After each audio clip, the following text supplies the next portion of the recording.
is an infectious disease caused by a new coronavirus introduced to humans for the first time. It is spread from person to person, mainly through the droplets produced when an infected person speaks, coughs, or sneezes.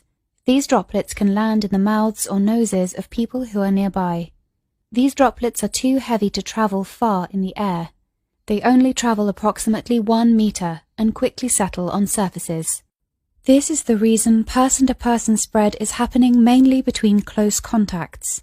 The exact time that the virus can survive on surfaces is not yet known. So it is wise to clean surfaces regularly, particularly in the vicinity of people infected with COVID-19. Hands touch many surfaces, which can be contaminated with the virus. You should therefore avoid touching your eyes, nose, or mouth, since contaminated hands can transfer the virus from the surface to yourself. When coughing or sneezing, cover your mouth and nose with the bend of your elbow or use a disposable tissue. If a tissue is used, discard it immediately into a closed bin.